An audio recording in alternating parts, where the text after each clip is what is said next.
يا أيها الذين آمنوا اركعوا واسجدوا واعبدوا ربكم وافعلوا الخير لعلكم تفلحون. صباح الخير، صباح الرضا، صباح التفاؤل، صباح كل حاجة حلوة ليكم ان شاء الله. ازيكم؟ عاملين ايه؟ يا رب تكونوا بخير. وحشتوني جدا من الفيديو اللي فاتت، وبجد يعني مش قادرة اقول لكم والله. كان يعني ببقى نفسي ان انا انزل فيديوهات على طول، بس للاسف الظروف عندي مش سامحة ان انا انزل على طول. ف يعني ايه، مش عارفة والله اقول لكم ايه، بس ايه استحملوني. بس انا بحبكم والله، ودايما انتوا في بالي، وببقى نفسي كل شوية انزل فيديو. بس طبعا الموضوع صعب جدا يعني في ظل وجود اطفال وكده يعني. فان شاء الله النهارده مكبره لكم الفيديو، بس اتمنى كده ان انتوا تشوفوه للاخر وما تجروش فيه، علشان خاطر والله انا تعبت فيه وكده يعني. وكمان ان انا بقيت انزل كمية صغيرة في الاسبوع، فعشان كده بقيت اكبر لكم الفيديو الواحد. فاتمنى كده ان هو فيديو كده يكون خفيف ولطيف، وان شاء الله تستفادوا منه ولو ويشجعكم ولو بجزء بسيط يعني على قد كده.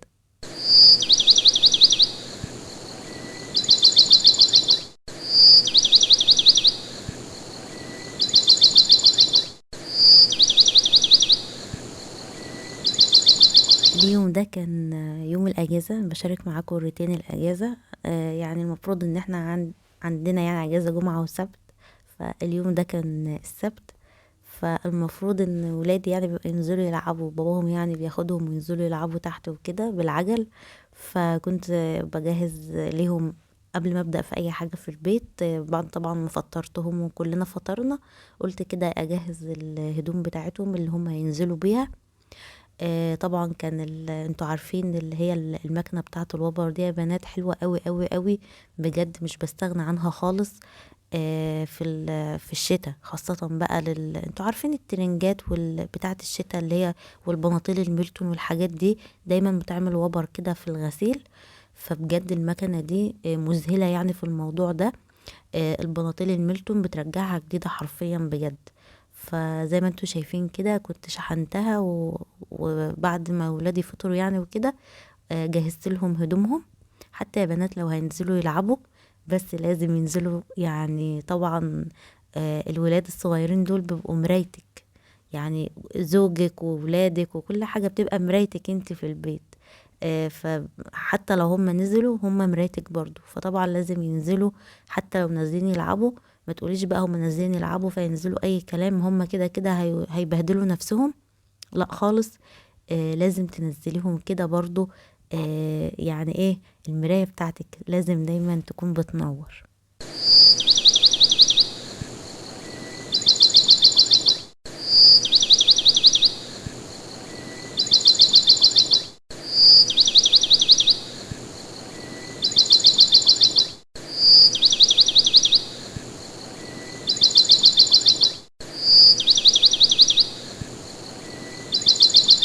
بعد ما نزل قلت كده اخلص شوية اطباق بقى بتاعة الفطار وكده في المطبخ، عشان خاطر كنت عايزة ادخل الغرفة بتاعتي الكبيرة، كنت عايزة اغير فرشة السرير بتاعها وكده.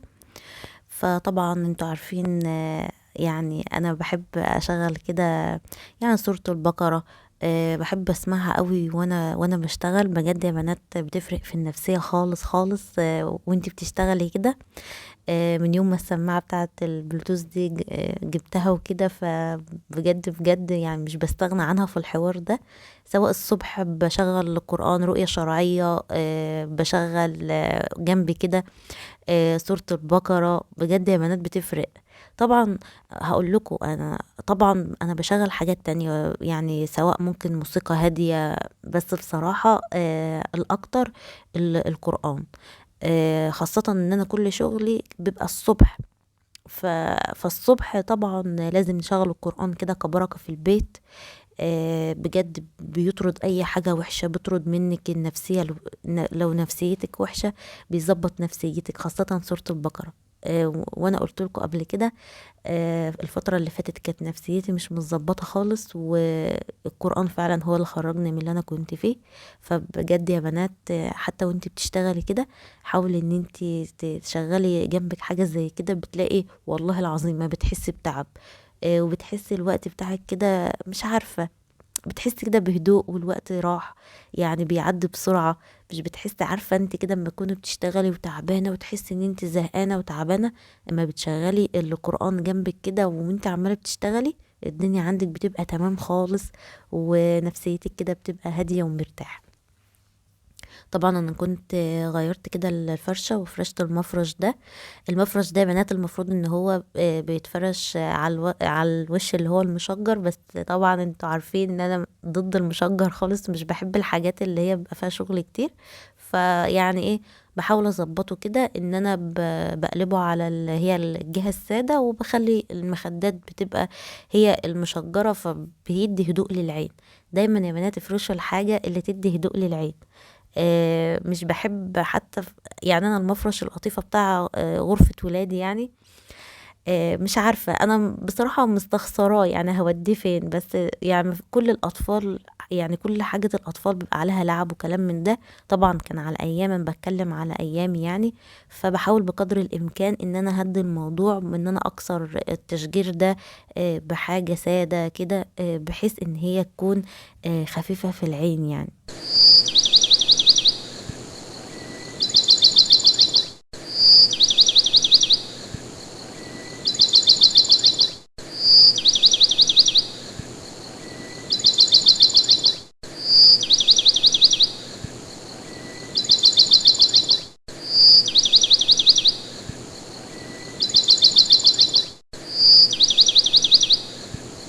الحمد لله الغرفة بتاعتي خلصت، كنت بس عايزة اغير لها الفرش بس وكده، واديتها طبعا يعني ايه، نفضت التراب منها كده قبل ما افرش.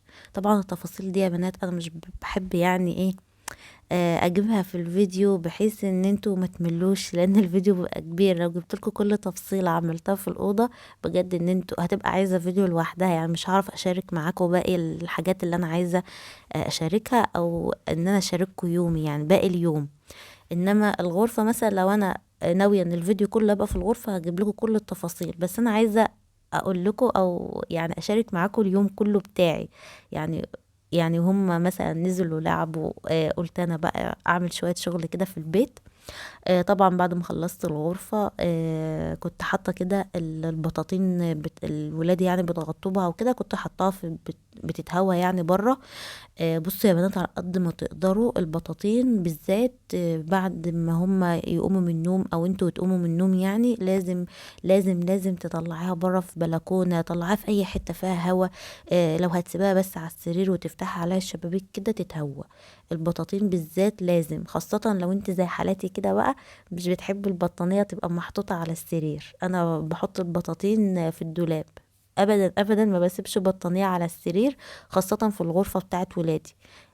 ليه بقى؟ لان ولادي بيلعبوا، ودي الغرفة اللي احنا اصلا بنقعد فيها، فطبعا مش هيسيبوها في حالها، يعني هيفضلوا بقى يلعبوا بيها، لا هيبهدلوها، فاهمين قصدي؟ فالدنيا هتبقى يعني ايه، مش مترتبة خالص في عينيا يعني. فدايما ببقى البطاطين بتاعتهم بحطها في الدولاب. طبعا كان عندي بقى، كنت حطيت البطاطين وهقول لكم على كمان على حاجة، لو انتوا بتحطوا البطاطين فوق بعض يبقى حطوها على الجنب الخشن. هي كل بطانية فيها جنب خشن وجنب سايح او ناعم كده، فانا بطبقها على الجنب الخشن بحيث ان احطهم فوق بعض ما يفضلوش يقعوا. لو حطيتيها على الجنب السايح كل شوية هيقعوا وهيقرفوكي يعني. فانا طبعا يعني حبيت يعني ايه اقول لكم بس نصيحة صغيرة، انا عارفة ان انتوا شطار واكيد فاهمين النقطة دي، بس ايه، في بنوتات صغيرة كده معايا فقلت يعني اقول لهم بحيث في المستقبل يستفيدوا من المعلومة دي. كان طبعا كان في غسيل كده كنت شيلته، وقلت الزرع الغلبان ده كان عايز برضو يسقى كده، ما سقتوش بقالي كام يوم، وكان الجو ده كان يوم السبت. كان يومها الجو حر، كنت تحسوا كده ان في حرارة في الجو. فلو انتوا عندك زرع وحسيتي كده ان في حرارة في الجو احنا في الشتاء، حتى لو انت سقياه قبلها بيوم اسقيه تاني علشان خاطر ما ينشفش ويموت يعني معاكي وكده. اخدت طبعا الغسيل ودخلت كده على السرير وقلت بقى اما اطبقه بالمرة. الغسيل بالذات يا بنات لو لمتيه وسبتيه خلاص بقى انسي، ممكن بقى تسيبيه يوم اتنين وهتاخدي منه بقى اللي انت عايزاه، هو محطوط كده في الباسكت. انما لو اخدتيه كده وطبقتي على طول خلاص بقى خلصت من حاجة، يعني بتشيل حاجة كده من فوق دماغك يعني. خاصة لو حاجة بتتكسر او كده يستحسن يعني ان انت تشيليها كده على طول وتطبقيها مرة واحدة.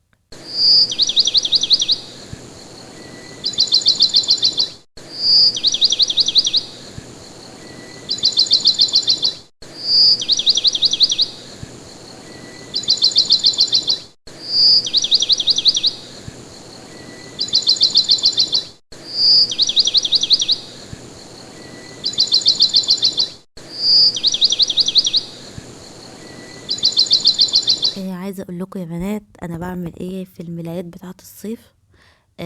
انا في اما الشتا كده بيبدا ان هو يدخل وببدا ان انا بطلع الدفايات اللي هي بتتفرش على السراير دي. ببدا ان انا اخد كل الملايات اللي هي بتاعه الصيف بعينها. بسيب منها بس اللي هو عندي بعض ملايات كده ببقى عاملاهم زي تلبيسه للمرتبه. انتوا عارفين ان انا بفرش يعني ايه ملايتين على المرتبة. فببقى اسيب كده مثلا اتنين تلاتة كده كغيار للمرتبة والباقي بعينه تحت السرير. بس بسيب اللي هي وشاش المخدات والخداديات، بحيث عندي اللي هم الدفايات بتاعة المجد دول.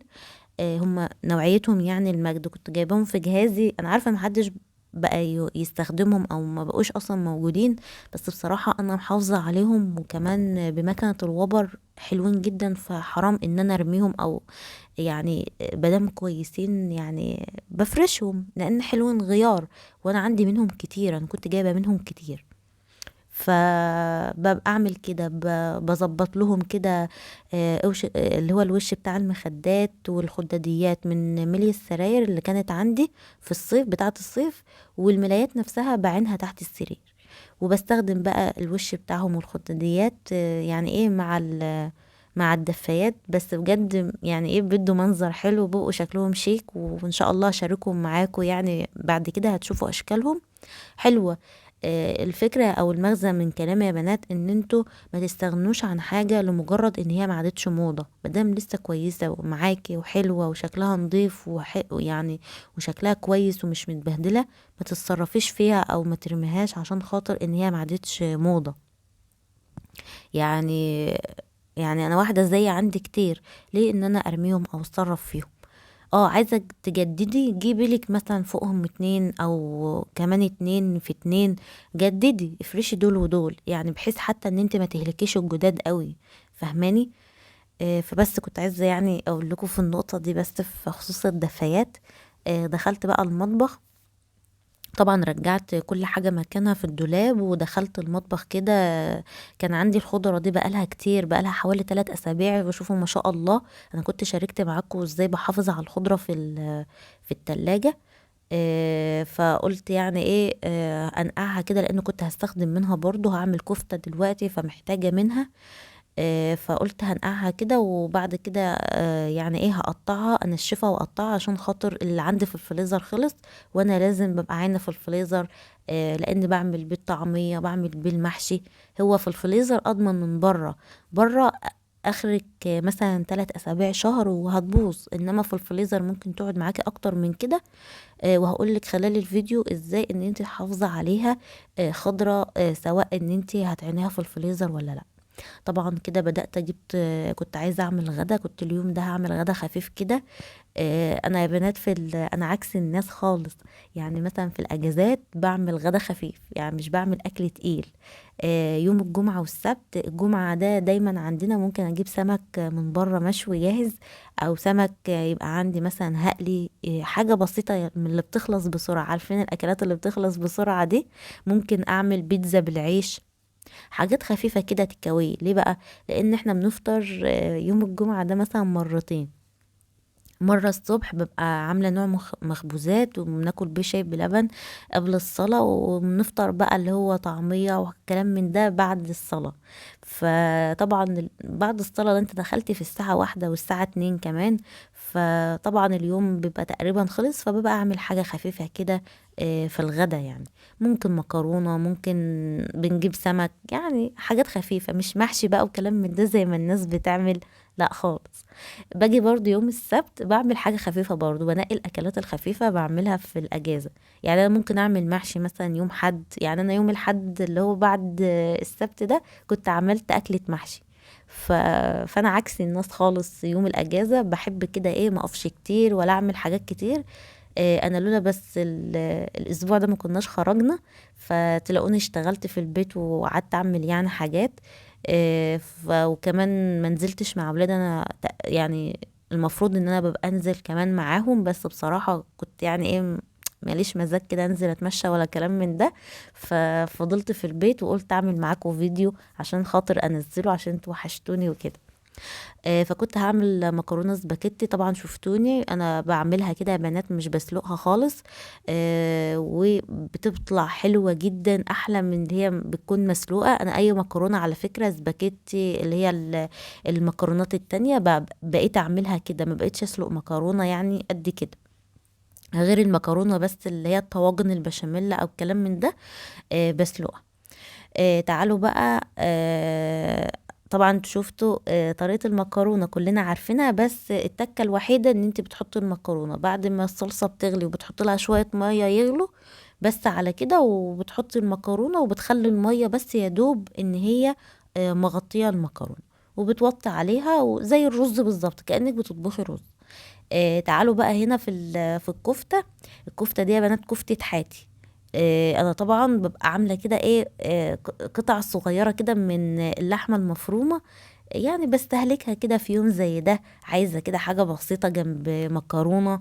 هعمل اكله بسيطه، عندي اكل بايت وعايزه ممكن اعمل كام صبع كفته كده جنبها. فما باجي اخزن اللحمه المفرومه، ببقى عامله حسابي كده في 3 اكياس، ممكن يعني حاطه فيهم حته صغيره كده، يعني ما تجيش ربع كيلو حتى. انتوا فاهمين قصدي؟ بحيث ان انا ممكن اعمل جنبها كمان بيض مسلوق، هقلي بطاطس، كده يعني. بدل ما يبقى اصلا ممكن تعملي مكرونه اصلا وخلاص وبطاطس من غير ايه، اي لحوم، فانا ببقى اعمل حسابي في كده يعني. ممكن هاكل رنجة انا وزوجي، فبعمل لولادي مثلا كفتة برجر، على قدهم طبعا. فدايما ابقي اعملي كده ايه، يعني اللحمة المفرومة بيخلي منها كده حتت صغيرة في كيس، بتنفع بجد في وقت الزنقة يعني. فاليوم ده انا طبعا كنت اشتغلت كده كذا حاجة، وكنت عايزة اعمل غدا سريع، فجبت الكفتة بتاعتي وحطيت عليها بصلة كده بعد ما صفيتها طبعا من المية. حطيت كده بقدونس قطعته صغير، وحطيت رشة كده من جوز الطيب وملح وفلفل وشوية كده من البيكنج باودر، وطبعا عجنتها كويس جدا وكورتها زي ما انتوا شايفين، واديتها تشويحة بس كده. بس تكون يا بنات المقلاية سخنة حلوة كده. وتغطي عليها بقى وتسيبها تستوي، وكلي احلى كفتة بجد، بتبقى حلوة جدا. انا طبعا حبيت اعملها بالشكل ده عشان خاطر اقدمها كده للولاد كده يتبسطوا بيها، حتى لو أكلة بسيطة. لو قدمتها كده بطريقة حلوة بطريقة شيك، بتلاقيها زي المطاعم والله العظيم، وأحسن كمان. كفاية ان انت اللي عاملاها لولادك بكل حب. تعالوا بقى نعمل بالبصل بالسماق والخل والليمون. بصوا ده بقى العشق يا بنات، اعملوه بقى وجربوه كده، بيبقى حلو قوي. ده يا بنات اللي هو البصل اللي بيبقى على الشاورما، لو انتوا يعني بتلاحظوا بيبقى كده في بصل كده بالسماق على الشاورما، بيدي طعم حلو قوي. طبق يعني مقبلات حلو جدا مع جنب الاكل، هو يعني اعتبريه كده زي المخلل، بس هو طبعا افيد من المخلل لان هو ما فيهوش موالح، ما فيهوش املاح. حلو جدا، صحي على فكرة، مفيد جدا، البصل مفيد جدا، وكمان الخل والليمون مش قادرة اقول لكم بقى. بيبقى حلو قوي. وقدمي بقى كده طبق كده المكرونة لولادك بطريقة كده حلوة وشيك. طبعا بيقولك العين بتاكل قبل البطن تقريبا او كده، فبجد حاولي لما تيجي تقدمي الاكل قدميه بطريقة شيك، بجد هتفرق جدا مع الولاد.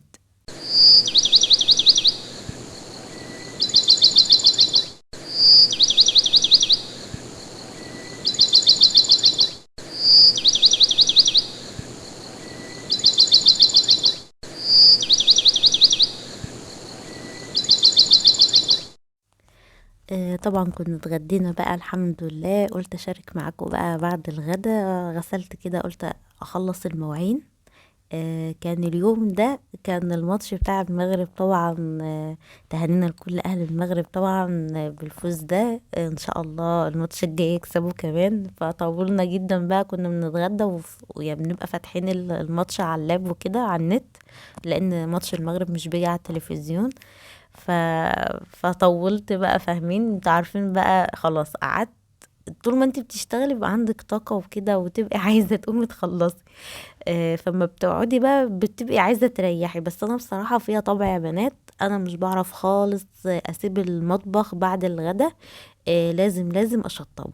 لازم ما بعرفش اروح اقعد غير لما اخلص المطبخ. طول ما لو انا قعدت من غير ما اخلص المطبخ، بجد بتبقى نفسيتي تعبانه وانا قاعده. فباخدها كده من قصيرها، وبعد الغدا اقول ايه، هاجي على نفسي معلش وهخلص المطبخ علشان خاطر ان انا يعني ايه اقعد بقى كده برواق. لو هتشربي بقى كوبايه شاي وتاخدي معاها كده حاجه حلوه، انت عاملاها شارياها من بره، يعني اعمليها في البيت احسن طبعا. انا كمان ببقى عامله حسابي في ان انا عامله حاجه حلوه. على فكره اليوم ده انا عملت حاجه حلوه، بس طبعا ما لحقتش ان انا اصور، كان الفيديو هيبقى طويل عليكم جدا. بس ان شاء الله الفيديو الجاي اوعدكم ان انا اعمل لكم حاجه حلوه قوي، اقتصاديه وسهله وطعمها بصوا يجنن. ان شاء الله الفيديو الجاي او الفيديوهات الجايه هحاول اعمل معاكم وصفات حلوه كتير، لان طبعا احنا في الشتاء، والشتاء بيبقى محتاج بقى المعجنات بقى والحاجات الحلوه والبسكوتات والكيكات. بصوا هنشكل بقى ونعمل حاجات كتيره حلوه ان شاء الله باذن الله.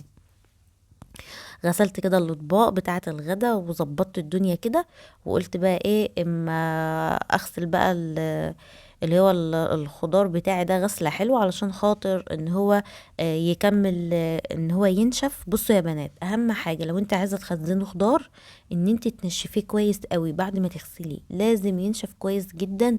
لازم ما يبقاش عليه نقطه ميه.